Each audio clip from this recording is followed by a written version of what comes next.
Welcome again, everyone. We begin with an update on the Israel-Hamas ceasefire agreement. Israel says 8 of the remaining 26 hostages due to be released by Hamas during the first phase of the Gaza ceasefire deal are dead. Government spokesman David Mentzer told reporters that Israel had received a list from the Palestinian armed group overnight that provided information on the status of the hostages. 7 women have already been freed alive in exchange for more than 290 Palestinian prisoners held in Israeli jails since the ceasefire began on January 19. On Sunday night, Israeli Prime Minister Benjamin Netanyahu's office announced Hamas had agreed to release female civilian Arbel Yehud, female soldier Agam Berger, and 1 other hostage on Thursday. 3 additional hostages will be released by the group on Saturday. Can confirm that Israel has received from the Hamas terrorist organization a list that includes the status of all of the 33 hostages due to be released in this first stage. The list from Hamas matches Israel's intelligence. So I can share with you that 25 of our hostages are alive and 8 have been killed by Hamas. Families of the hostages were informed of the status of their loved ones. As of today, 90 hostages are being held captive by Hamas in Gaza. 7 Israelis have been released as part of this agreement on the 19th and 25th of January. 87 of the remaining 90 hostages were taken hostage on October the 7th, 2023. 3 hostages have been held by Hamas since 2014. Israel believes that 35 of the remaining 90 hostages have been killed by Hamas, yet their bodies remain held by Hamas in Gaza. To date, a total of 165 hostages have been released or rescued. Of those 165, 124 were recovered alive, 41 were recovered dead, killed by Hamas. Yes, the agreement has come at a heavy price. Israel is releasing convicted terrorists, but Israel has a moral and ethical obligation to do everything in its power to return all the hostages, the living and the deceased. We will not rest until Hamas has released every one of them and they are all home. And for the hostages that are back home, undergoing medical check is a must. Dr. Lena Koren-Feldman is the director of Berlinson Hospital in Petah Tikva, Israel. That's the center where they are being treated. She says all the 4 freed hostages, Israeli hostages, are all in stable condition. So we're now a little more than 24 hours after they came to us. Their general medical condition is well. We are performing, we're happy, of course, and we have time to perform more in-depth medical tests. We have a detailed protocol for every medical condition that we thought we could encounter, and we're going through things that we have to do for each and every one of them. So we have a multidisciplinary team treating them. A doctor, of course, a nurse, we have a nutritionist and a psychosocial team. We're working together. The treatment is, of course, personal for each and one of them. They're going to stay as much as each of them needs to stay, and of course as much as they want to stay. We're moving one day at a time. So of course I cannot go into medical conditions of each patient, but we can say that we know that long captivity has impacts on all body systems, and we're trained. We read the literature. We're trained for looking for signs, and that's what we're checking also. That's part of our tests. In the meantime, Israeli President Isaac Herzog says the antisemitism, savagery, cruelty and racism are still thriving in the world due to inaction by many governments. He was speaking at a memorial ceremony honoring victims of the Holocaust at the United Nations General Assembly in New York. His remarks come in the wake of a recently published United Nations report highlighting a surge in anti-Semitic incidents worldwide, which he himself traced back to the Hamas attack on October 7th. President Herzog also warned about the need to address broader dangers posed by Iran, expressing his hopes for peace in the Middle East. And through its proxies, the issue, ladies and gentlemen, is much deeper and reaches far beyond the October 7th massacre. We have all witnessed a huge volcano of anti-Semitism erupt following the massacre. This alarming reality was also reflected in the important report the United Nations just published about anti-Semitism. This is an urgent wake-up call to all humanity. Anti-Semitism, savagery, cruelty, and racism are still thriving on our planet. They are thriving because far too many states represented here do not confront them, do not unanimously condemn them, do not fight against them. The world cannot continue turning a blind eye to the global threat posed by Iran, both directly and through its proxies, and to the danger represented by jihadist terrorism. Enabling realization of these threats signals to past generations that we failed to learn the lessons of history, and signals to future generations that our battles will soon become theirs. This is a moment of truth for us all. Under no circumstances will we accept, ever, any challenge to the Jewish people's legitimate right to self-determination in our land, in the State of Israel. It is time to acknowledge challenging our right to exist is not diplomacy, it is plain anti-Semitism. And I pray for the day we will achieve peace with more and more nations in our region, and that all peoples of the Middle East, Israelis, Palestinians, and all others will live peacefully side by side.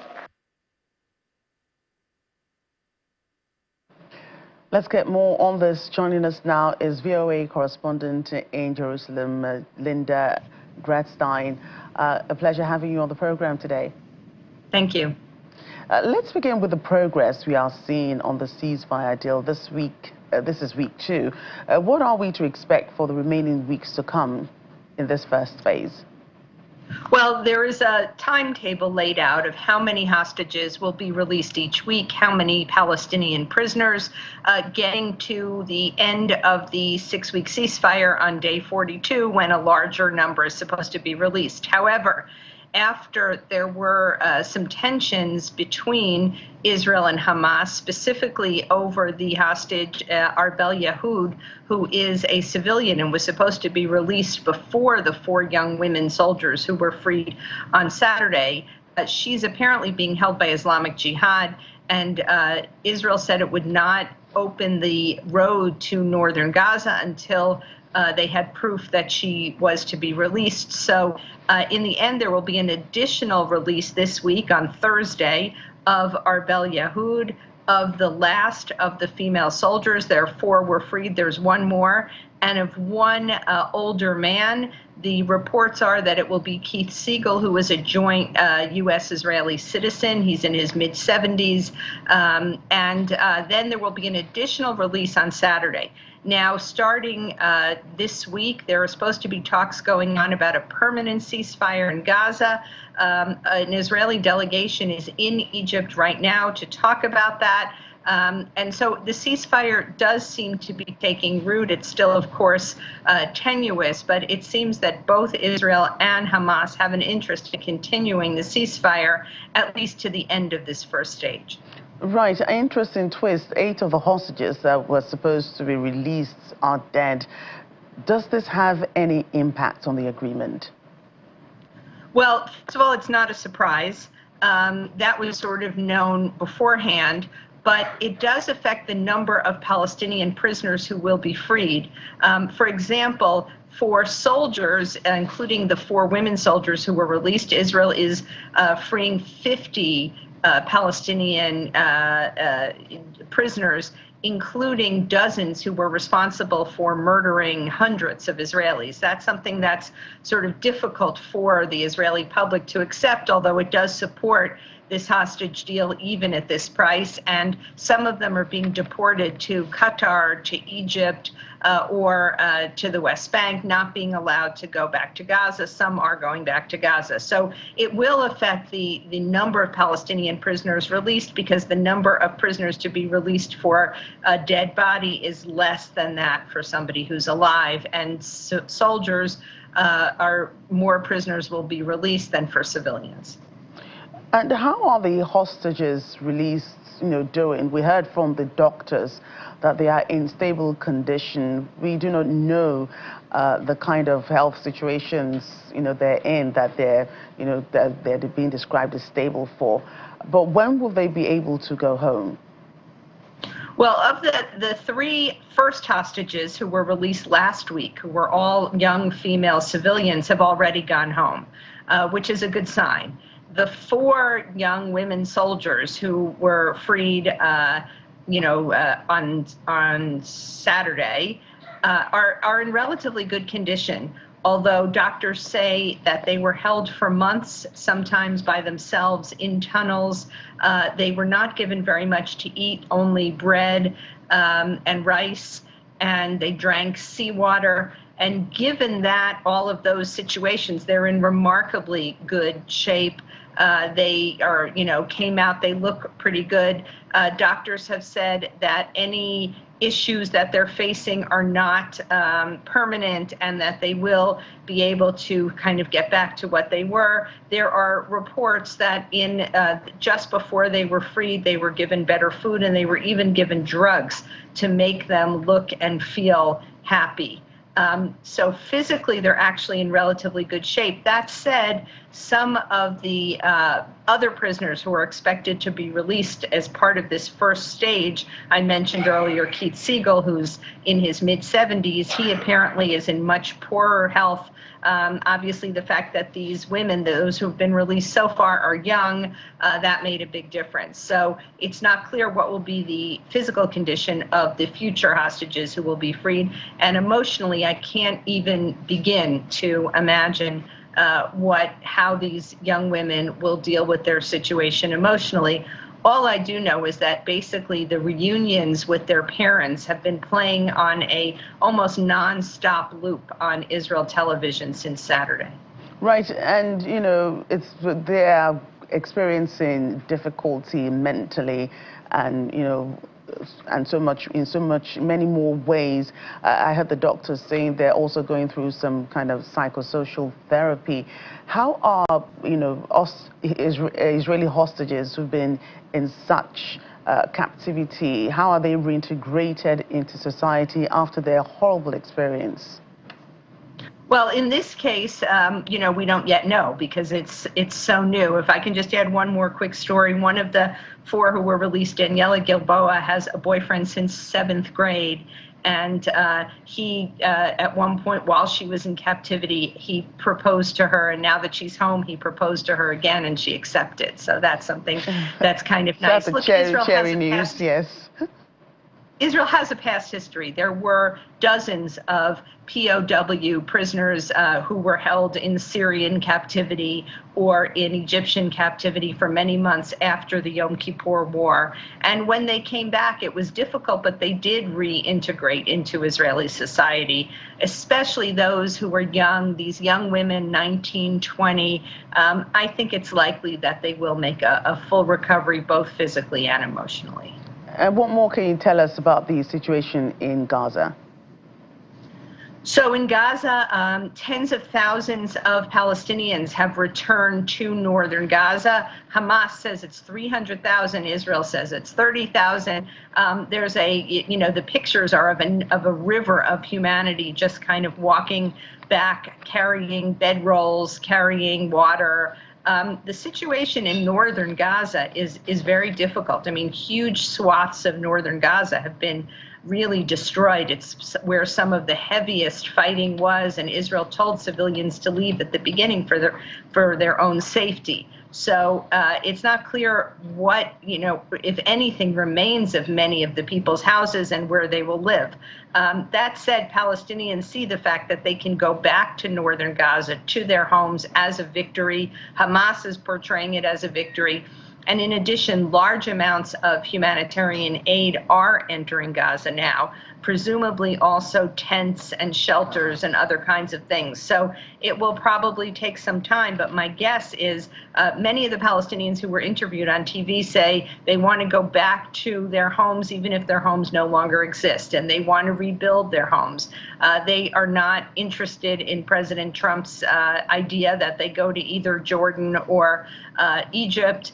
And while Gaza is rebuilt, they want to stay in Gaza. That's going to be a huge challenge for the international community.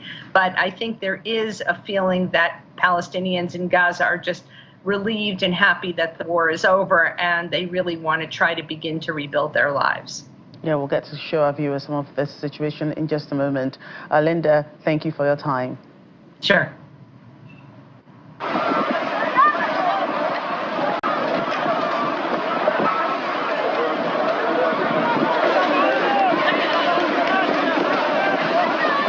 And there you see it, as Linda just described, streams of people heading back into northern Gaza, massive destruction greeting the hundreds of thousands of displaced Palestinians in returning to northern Gaza under a ceasefire agreement with Israel. More than 300,000 displaced civilians returned to northern Gaza since Monday under the deal that halted Israel's genocidal war on the Palestinian enclave.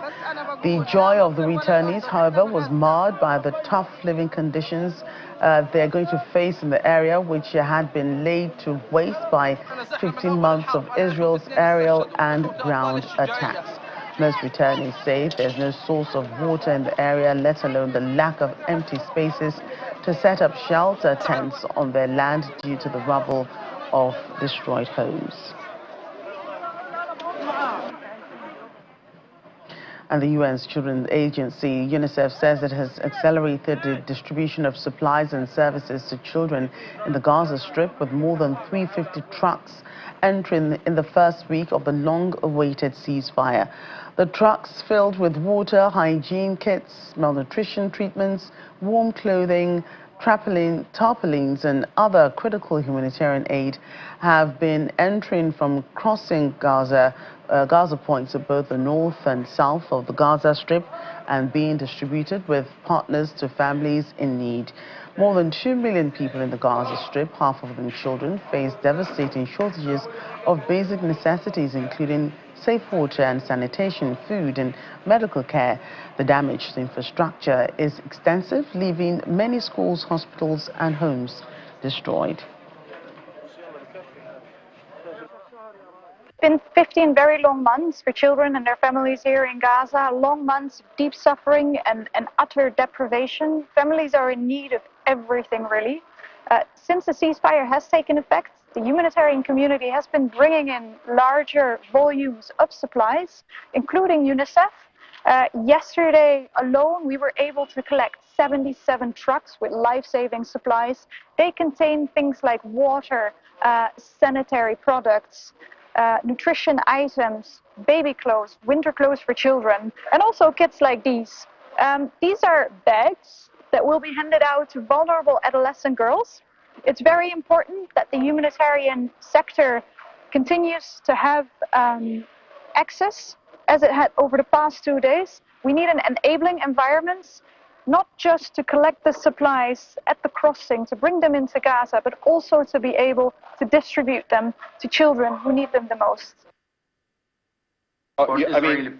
You saw that there was an agreement. In the meantime, United Nations Secretary General spokesman Stephen Dujarric said that the UN is against any plan that leads to forced displacement or ethnic cleansing. He was speaking at a press briefing on Tuesday in New York City, reacting to U.S. President Donald Trump's suggestion that Egypt and Jordan should take people from Gaza in to clean up the whole thing, which media reports claim could entail relocating most of Gaza's population either temporarily or longer term.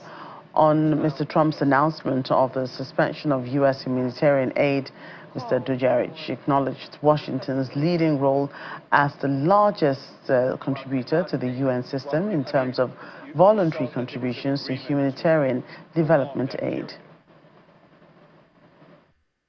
During last weekend, President Trump, when talking about Gaza, he talked to foreign leaders that his idea is to first clean out the whole Gaza, and then he didn't really mention whether the Palestinians are going back or not. So what is the response from the Secretary General? We saw the comments, and I think we all saw the comments clearly opposing this plan from Egypt, from Jordan, from the Arab League. Of course, we would be against any plan that could that would lead to the forced displacement of people, or could or would lead to any type of ethnic cleansing. The U.S. is the largest, if not the largest, contributor to the UN system in terms of voluntary contributions to humanitarian development aid. We are currently mapping out all of what that means and the impact that it would have. Our position on how migrants are treated, how asylum seekers and refugees are treated, has remained constant and will remain constant. Migrants need to have their dignity respected, need to have their rights respected, as well as asylum seekers. In the meantime, dozens of people have taken to the streets of Amsterdam to demand a permanent ceasefire in Gaza and advocate for the full liberation of the Palestinian people. Footage shows protesters marching with the Palestinian flags, calling for the rebuilding of Gaza. Protesters also say they are concerned with the U.S. President Donald Trump's calls for Jordan and Egypt to take in internally displaced Palestinians from Gaza to clean up the whole thing. Keep resisting, keep going. Ceasefire is broken by Israel again and again. They break the rules, international law, they break the rules, ICJ. They don't listen to the people. The people want peace, but the Zionists want occupation. They want to kill people, they want to destroy their lives. But they cannot break the spirit, the heart. They cannot break the power of Palestine people and Gaza people. Support the resistance, support the fighting. Fight back. When Palestine is under attack, what do? Stand up, fight back. We're here today marching to raise awareness because of the ceasefire, but also to make clear that that's just the first step. And there is so much more to do to achieve full liberation for the Palestinians, because we're not going to stop until there's fully a rebuildment of Gaza, but also until we have a state to where the exiled Palestinians in diaspora, and the people in the West Bank and everywhere where they were displaced are able to go back.